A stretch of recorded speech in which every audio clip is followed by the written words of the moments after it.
This is the My Dark Path podcast.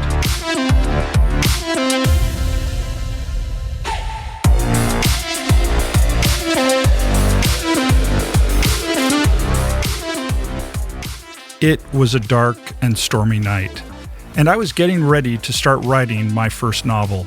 And that phrase, "it was a dark and stormy night," is so often repeated that it's become a cliche describing overheated and melodramatic opening sentences in novels. But there's a reason why we're opening this episode with it, so stick around and you'll learn all about it. But as for my own first novel, Seen by Moonlight, I was immersing myself deeply in the rumors and theories published about secret, advanced Nazi weaponry programs during World War II. It's a subject that's attracted countless authors over the decades, and the more I read, the more locations I visited, the more I understood the obsession. Even the claims that were too outlandish to seriously consider were, nonetheless, intoxicating. And when I wasn't working on the book, I caught myself speculating about the dangers the human race averted by defeating this monstrous regime. My own book is fiction, and I don't pretend it's anything else, but it drew heavily on the speculations and legends that are well known in this particular field. I love telling a good story, and history is full of them. But I think even when you're just writing a fictional novel to entertain, it's important to recognize where conjecture may be taking over. The human mind has the incredible capacity to build a bridge to just about any idea and make it sound compelling and well-reasoned. But the dark side of that gift is that it renders us vulnerable to conspiracies, cults, and other versions of this so-called magical thinking. I read theories about Nazi time machines, about moon bases, about submarines traversing secret tunnels under Antarctica. It makes for a heck of a story, and I think part of why I and so many others dwell on it is that it's an historical fact that German scientists were on the forefront of aviation and rocketry technology, putting new inventions on the battlefield that the Allies couldn't duplicate. And we know they had even more radical ideas on the drawing board when they were finally defeated. Our episode about Peenemünde talks about that, and we're going to continue exploring it here. But as well documented as these things are, there's so much left that's unknown, and the speculation about just what the Nazis could be capable of didn't start in the aftermath of the war as historians and scientists worked to put it together. It had an impact on the battlefield at the peak of the fighting. Maybe the best way to capture this dark path of imagination where I found myself on this dark and stormy night, of wondering how far the reality of Nazi ambitions went, and how these other legends about them could have evolved, is to tell you the story of the Foo Fighters. And no, I'm not referring to the band from Seattle that was just voted into the Rock and Roll Hall of Fame. I'm referring to how they got their name. It's a story that involves a Chicago comic book artist, a 19th century fantasy novel, and one of our favorite things here at My Dark Path, strange lights in the sky.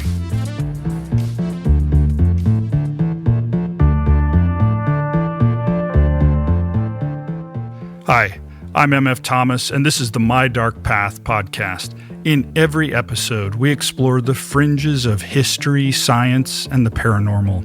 So if you geek out over these subjects, you're among friends here at My Dark Path. And since friends stay in touch, please reach out to me on Instagram at My Dark Path Podcast, sign up for our newsletter at mydarkpath.com, or just send an email to explore@mydarkpath.com. I'd be so happy to hear from you. As a special note, if you'd like to be one of the first viewers of our YouTube full video versions of My Dark Path, please send me an email to explore@mydarkpath.com, and we'll give you access to this special site. Finally, thanks for listening and choosing to walk the dark paths of the world with me. Let's get started with episode 13, the original Foo Fighters and the legend of the Nazi UFO.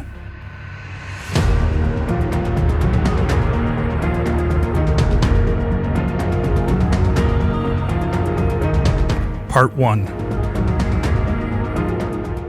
In the 1930s, a Gallup poll revealed that Americans considered the most important section of the newspaper to be the comics section. In the battle for supremacy among media titans like William Randolph Hearst, Every major city had multiple newspapers, and people would often buy a paper based on whether it carried their favorite comic. In 1945, there was a long newspaper strike in New York City, and Mayor Fiorello LaGuardia actually went on the radio to read the comics so the city's children wouldn't miss out on their favorites. Comic strips weren't all just silly gags. Some of them were detective thrillers, and others soap operas. Comic sections could take up to 16 or even 24 pages, more than the front page section of a lot of major newspapers today. And comic strip characters like Blondie and Dick Tracy would grow up into multimedia phenomenon. People would clip and share their favorite strips to one another the way we send memes and videos on the internet today. In 1935, Chicago cartoonist Bill Holman debuted a comic strip called Smokey Stover that told the absurd adventures of a firefighter. Part of Holman's style was the use of puns and nonsense words, and often these words took on a life of their own. His favorite was the word foo, F-O-O, which could show up anywhere in a Smokey Stover adventure, on a menu, a sign, as a substitute for another word in dialogue. Smokey's motto was, quote, "Where there's foo, there's fire," end quote. If there's a single reason why Holman started using this made-up word, we don't know it. He told several different stories, probably having a big laugh at the idea that the word needed explaining. Comedy, of course, obeys its own rules. This word caught on with others and became a slang word whose meaning was its meaninglessness. It even showed up in a couple of Looney Tunes adventures, and Smokey himself often described his job not as a firefighter, but as a Foo Fighter. When American aviators went overseas to fight in World War II, they often decorated their planes with images of pin-up girls and cartoon characters. Smokey Stover was a popular image, and it's among our brave Army Air Force service members that Foo transformed from a meaningless gag word to a matter of national strategic interest. In the fall of 1944, pilots and air crews, while flying missions over Western Europe, reported seeing lights in the sky around them. They described the lights as fiery, glowing red, white, or orange. They said the lights seemed to follow their formation, no matter how difficult the maneuvers, as if they were controlled by some intelligence. They could also zip away at impossible speeds or simply disappear. Many reports about this phenomenon used the term Kraut fireballs. There was an immediate speculation about it being an advanced German weaponry program. And this was a reasonable leap to make. Just weeks before, the Nazis had put their terrifying new invention, the V-2 ballistic missile, into battle. It was well known that somewhere German scientists were working on the atomic bomb. Maybe this was yet another new power they had harnessed. But a different name took hold starting November 27, 1944, during a debriefing at the 415th Night Fighter Squadron. The unit's intelligence officer, Fritz Ringwald, was interviewing Donald J. Myers and Ed Schluter. As the two men struggled to describe the strange light they had both witnessed, Myers, a native of Chicago, reached into his back pocket, pulled out a copy of his favorite comic strip from back home, slammed it on the desk and said, quote, "It was another one of those Foo Fighters," end quote. Now actually, Myers added an additional F word before the word foo, but that's not a word we use on this podcast. A reporter from the Associated Press met up with the 415th and filed a story on the unusual sightings. He used the cleaned-up version of Foo Fighters, and it caught on as the name. It was even the subject of an article in Time magazine that January. Now, the Allied pilots didn't know that German pilots were also reporting strange lights in the sky as they flew their missions. But neither side reported the lights behaving in any kind of hostile way. Mysterious lights were also occurring on the other side of the world as America battled Japan for supremacy in the Pacific. But those lights had their own peculiar appearance and behavior. Remember, we didn't have the term UFO, the Kenneth Arnold sighting, the Roswell incident. These moments that triggered the era of the flying saucer didn't happen until 1947. And these weren't speculated to be alien in origin. That they might be Nazi-controlled was frightening and realistic enough. And it just so happens at least one Nazi was actually building a flying saucer. Back in 1938, before the outbreak of the war, Germany held a contest, the Reichwald Contest for Motorized Flying Models.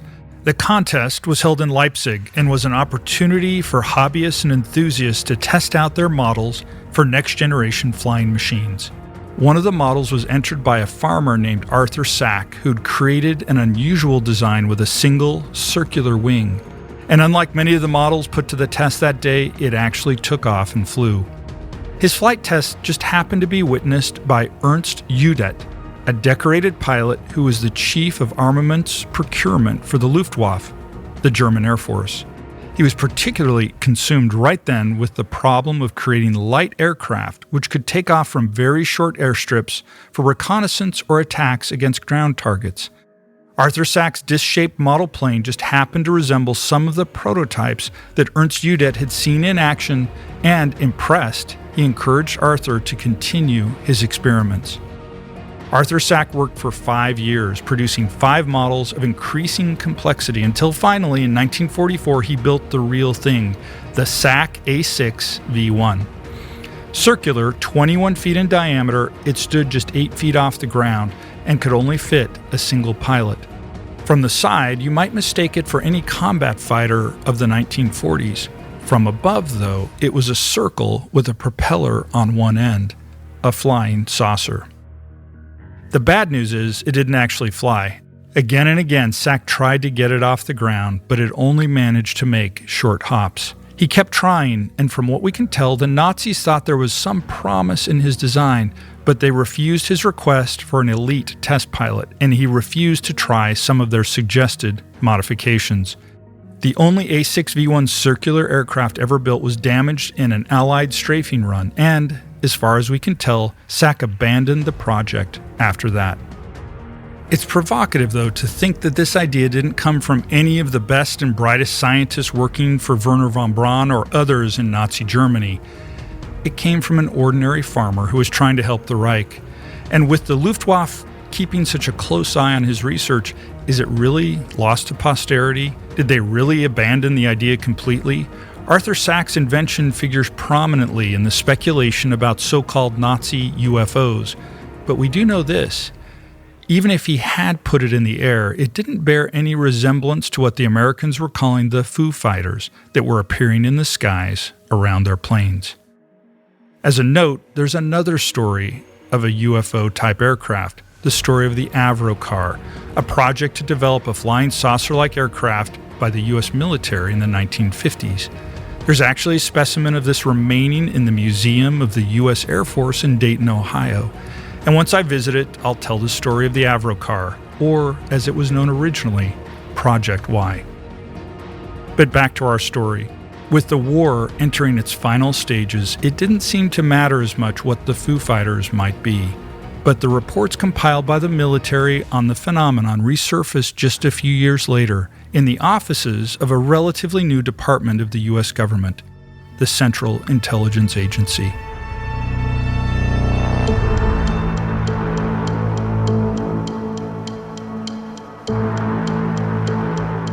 Part 2. The CIA was founded in 1947 to serve as a permanent institution for foreign intelligence and covert action. The United States was the unquestioned global superpower after World War II, and the CIA was going to play a role in protecting its interests and expanding its influence. Its early track record was not great. As just one example, it missed that the Soviet Union had developed the atomic bomb. But as the government had a lot of ideas, things they wanted to use this young agency to accomplish, their resources kept growing.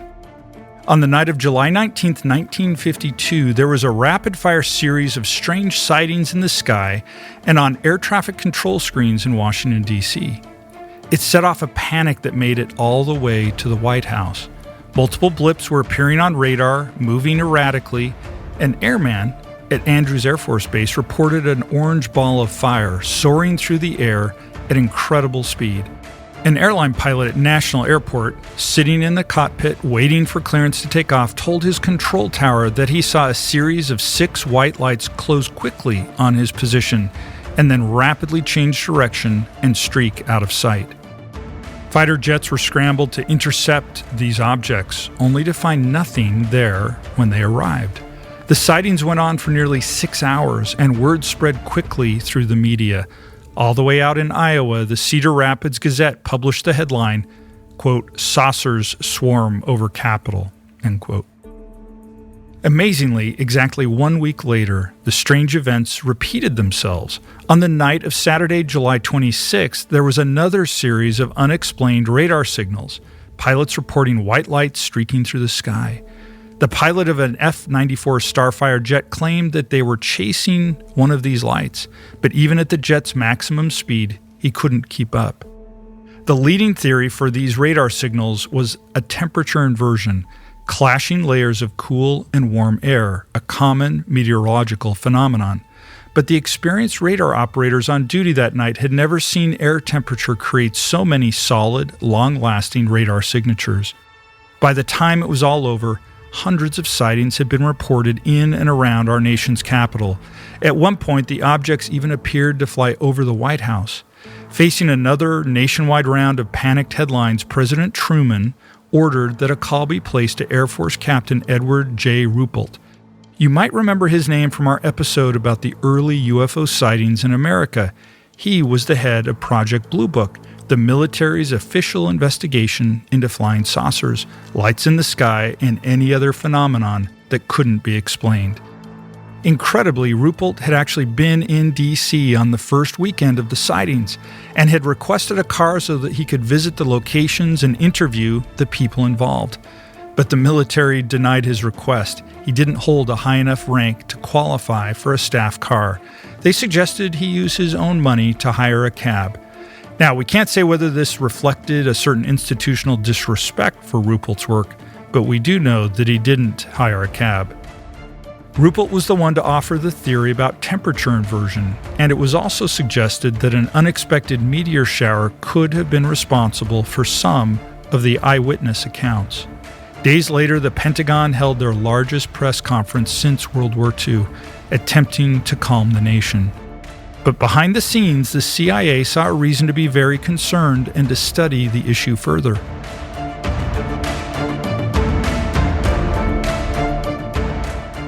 Here's an excerpt from an internal CIA memo dated August 19, 1952. Quote, "This whole affair has demonstrated that there is a fair proportion of our population which is mentally conditioned to acceptance of the incredible."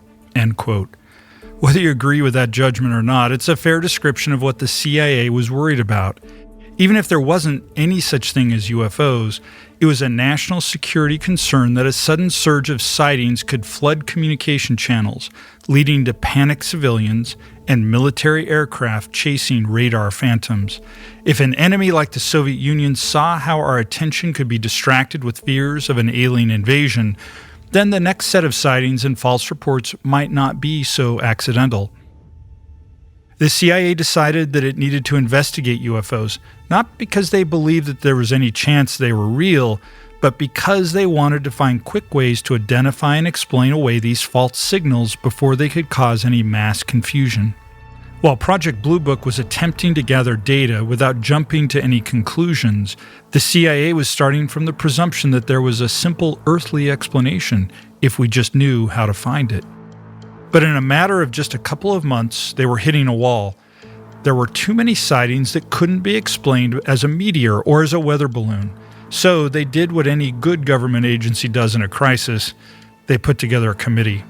It held its first meeting in January of 1953, and it was called the Robertson Panel. Howard P. Robertson was a professor of mathematical physics at Caltech and Princeton universities. He was one of America's big brains in the mid-20th century, studying quantum mechanics and the uncertainty principle, contributing to the theory that our universe is still expanding. He also had a long track record of helping his country, consulting for the Secretary of War during World War II and serving on the National Defense Research Committee, the precursor to the Manhattan Project. He'd even helped interrogate the German scientists who'd worked on the V-2 rocketry program at Peenemünde because of his expertise and the fact that he spoke fluent German. Robertson assembled his committee to fulfill the CIA's request. It included a nuclear physicist, a future Nobel Prize winner, a CIA missile expert, and none other than J. Allen Hynek, the astronomer who'd worked with Project Blue Book and later founded the Center for UFO Studies. In a way, it's sort of funny just how much expertise was gathered in one room and how little scientific data they had to work with. They were blurry photographs, snippets of film, vague official reports.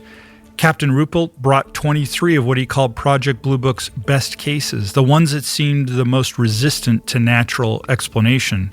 They discussed the Air Force reports on the Foo Fighters. It was generally agreed that if the term flying saucers had existed in 1944, these sightings probably would have been identified by that name. For the real story on how the term flying saucer was the result of misreporting by the media, check out our episode 5, UFOs, the USA, and the Val Johnson incident. The Robertson panel did their best. They reviewed the eyewitness accounts. They scrutinized the photographs.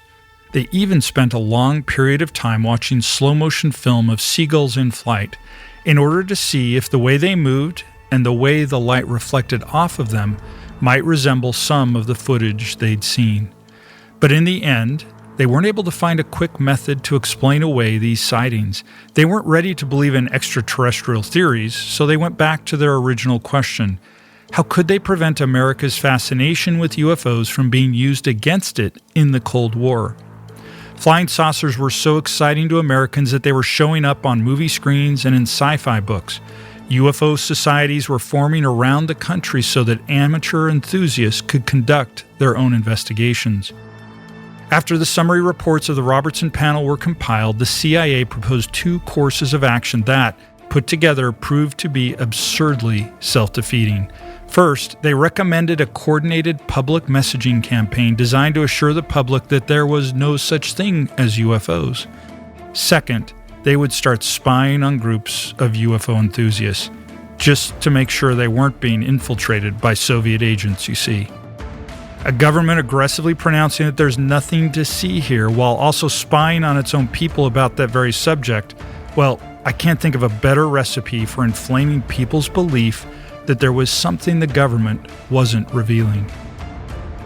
I mentioned that during the war, the leading theory about the Foo Fighters was that they were an advanced Nazi weapon. Now, after the war, they were being revisited to consider whether or not they were the creation of some non-human intelligence. And maybe it won't surprise you to learn that there are plenty of people out there who have asked the question, what if they were both?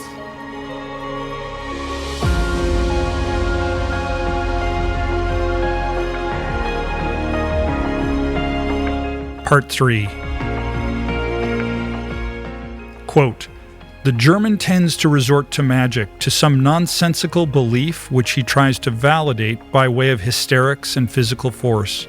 Not every German, of course. It was the willingness of a noticeable proportion of the Germans to rate rhetoric above research and intuition above knowledge that brought to power a political party which was frankly and loudly anti-intellectual."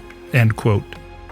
Those words were written by Willy Ley, a German rocket engineer who'd left Germany in 1937 as the Nazis were growing in aggression and ambition.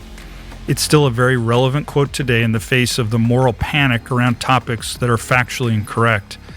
He published an essay called Pseudoscience in Naziland in, of all places, Astounding Science Fiction magazine. I appreciate the fact that a magazine dedicated to wowing its audience with fantastical tales also understood the importance of standing up for scientific truth in the face of fascism, of drawing a bright line between fiction and nonfiction. It makes me proud to call myself a sci-fi author. Ley provided detailed memories of the atmosphere of magical thinking that pervaded German culture in the years between the world wars. It's just one person's eyewitness account, but it tracks with what we know about the Nazis' obsession with finding so-called proof that they represented the superior master race destined to rule humanity. It's why the SS had an archaeology team searching the world for artifacts that would prove their connection to the mythical and perfect Aryans. We're doing some digging of our own into the stories of those teams and looking forward to sharing what we learn with you in a future episode. Willy Lay's essay describes groups meeting in Berlin for pseudoscientific lectures which claimed that every man was biologically part angel and that master race naturally had the highest percentage of angel biology in them. He talks about Nazi naval officers believing they could find enemy battleships with the use of a magic pendulum. A former mining engineer named Hans Hauer-Beiger claimed that he had solved all the riddles of the universe with intuition and dreaming. He declared that photographs of the stars in the Milky Way were fake, and that the solar system was actually surrounded by giant ice blocks floating in space. He attracted thousands of fanatical followers, and one of them wrote a threatening letter to a government scientist saying, quote, "Once we've won, you and your kind will go begging," end quote. There's one paragraph in Lay's essay which has been the subject of speculation ever since it was published. He says that there was a group in Berlin which called itself the Society for Truth, which dedicated itself to the search for Vril, V-R-I-L.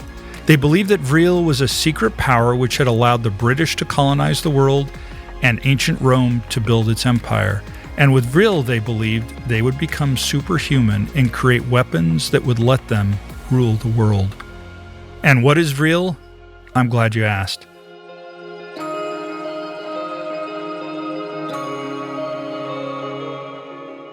Edward Bulwer-Lytton was a politician and nobleman in 19th century England who was heavily involved in global affairs of his day, but he was just as well known in his time for his unusual lifestyle. His mother cut him off from much of his family's wealth, and he refused many high appointments presented to him. At one point, he was even offered the opportunity to be the king of Greece and said no. He wanted to make sure he had time for his favorite activity and the real source of his wealth, his writing. In the midst of serving in Parliament, Bulwer-Lytton was also a novelist and a sensationally successful one.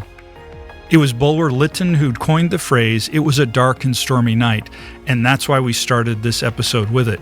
It appeared in a novel of his called Paul Clifford, and to this day, there's an annual contest in writing circles, the Bulwer-Lytton Fiction Contest, that challenges writers to come up with the most outrageously terrible opening sentence for an imaginary novel. You should look it up. It's always good for a laugh. But at the time, the popularity of his works and his constantly scandalous private life meant that he was one of the most famous contemporary authors in England, and he was treated seriously in the literary world.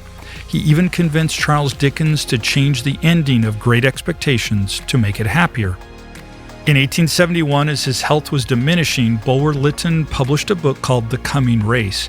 It was an unusual turn for him. He published it anonymously. In part, that may have been a publicity stunt. The book is written in first person and claims to be the account of an unnamed, wealthy young American explorer who descends deep into a chasm exposed by a mine shaft and finds himself in an advanced underground civilization. The beings that lived there called themselves the Vrilya. In ancient times, they had lived on the Earth's surface before fleeing into a network of natural underground tunnels to escape a great flood. Now, deep below the surface, they have built a miraculous utopian society using the power of the substance they call Vril. Vril is a fluid that contains limitless energy and can be used to fuel advanced technology, and beings of great willpower and spiritual strength can learn to control it. A Vril user can read minds, heal from wounds and disease, and even level entire cities with a power like lightning. Some of the Vrilya carry what they call a Vril staff, a wand or rod that harnesses Vril energy for its wielder. And if you just pictured a lightsaber from Star Wars, that's okay. I did too when I first read it. The nameless narrator of this book lives among the Vrilya, learns their ways, and falls in love with the daughter of the local magistrate, only to be chased back to the surface because their love is forbidden. The book ends with a warning that these powerful beings are growing in number, and soon there won't be enough room for them, even in the vast secret tunnels below the earth. The Vrilya, he claims, will come to the surface to conquer humanity. The Coming Race fits in at a key juncture in the evolution of sci-fi literature. The idea of explorers descending deep below the surface and finding hidden wonders was already pioneered by Jules Verne in A Journey to the Center of the Earth. And many years later, when H.G. Wells published The Time Machine, Critics at that time noticed the section where the book's time-traveling protagonist lives among the futuristic Eloi and Morlocks, comparing it to Bulwer Lytton's work. Both Verne and Wells are much better remembered to modern readers, but the influence of the coming race is just as great, even if the connective threads aren't as obvious. In particular, its original anonymous publication put it in a gray area between fiction and nonfiction, and some people seem to have been so captivated by the idea of Vril that they genuinely believed it existed. In that essay I told you about by Willy Ley, he claims that the so-called Society for Truth in Nazi Germany even knew that the coming race was actually a work of fiction, but they simply claimed that it was presented as fiction in order to mislead people. We don't have any other documentation verifying the existence of the Society for Truth or exactly how they went about looking for Vril. It could simply be that they were amateurs consumed by all the same fever that possessed so many in Nazi Germany, looking for a way to connect their great destiny with the superior races and empires of human history. It reminds me of another famous saying coined by Edward Bulwer Lytton that you've no doubt heard. Quote, "The pen is mightier than the sword," end quote.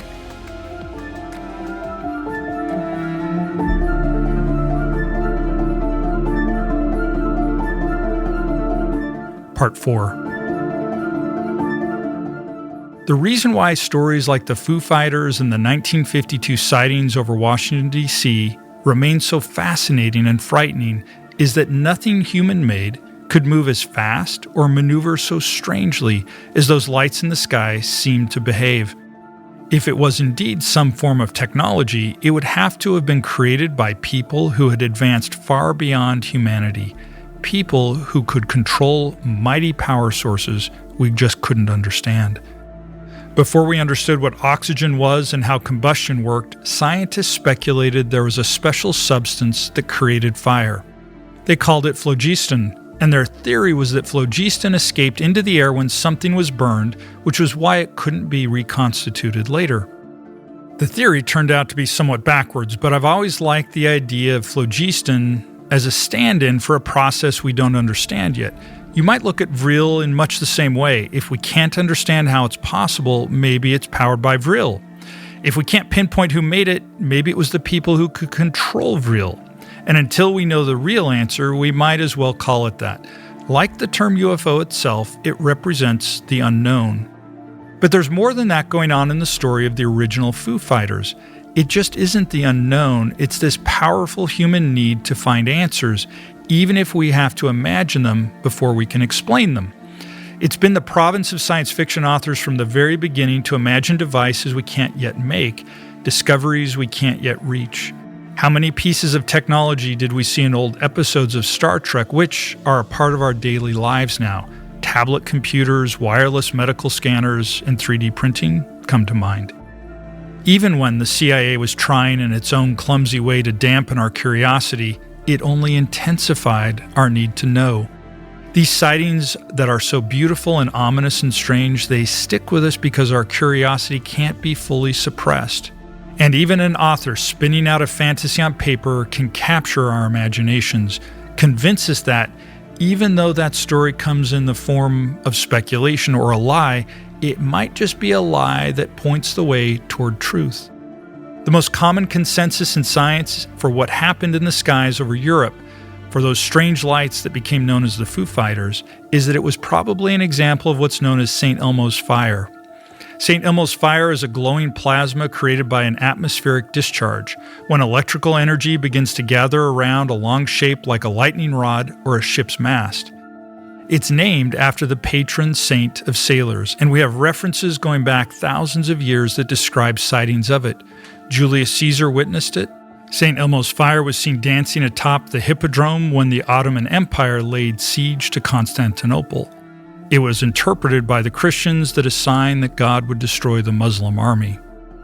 The 15th century Chinese admiral Zheng He once wrote in his journal, quote, "When there was a hurricane, suddenly a divine lantern was seen shining at the masthead, and as soon as that miraculous light appeared, the danger was appeased, so that even in peril of capsizing, one felt reassured that there was no cause for fear." End quote. Because St. Elmo's fire is caused by a buildup of electricity, it can be used as an early warning that lightning is about to strike, and that's why sailors tend to take it as a good omen that someone is looking out for them. We don't completely understand it, but it lets us know that some mighty power is at work. Call it basic physics, call it vril, but maybe Smokey Stover had the best way of describing it. Where there's Foo, there's fire.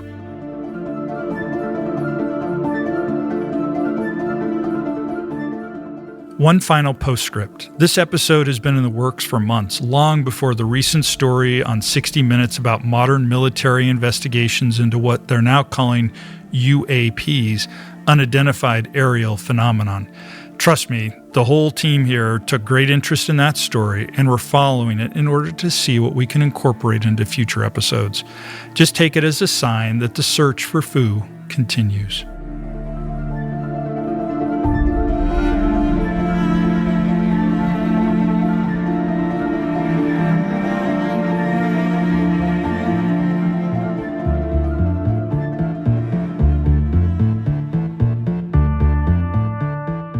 Thank you for listening to My Dark Path.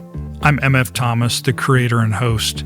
I produce this show with Evadine Hendricks. Our audio engineer is Dom Purdy. This story was prepared for us by our senior story editor, Nicholas Thurkettle. Our lead researcher is Alex Bagassi.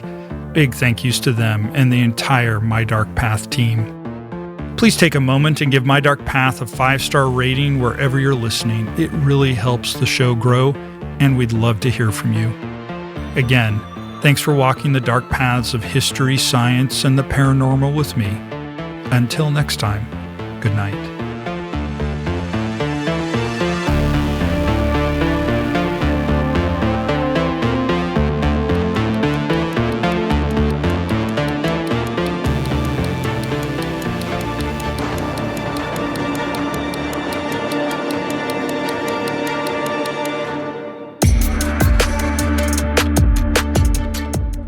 After this, there is no turning back.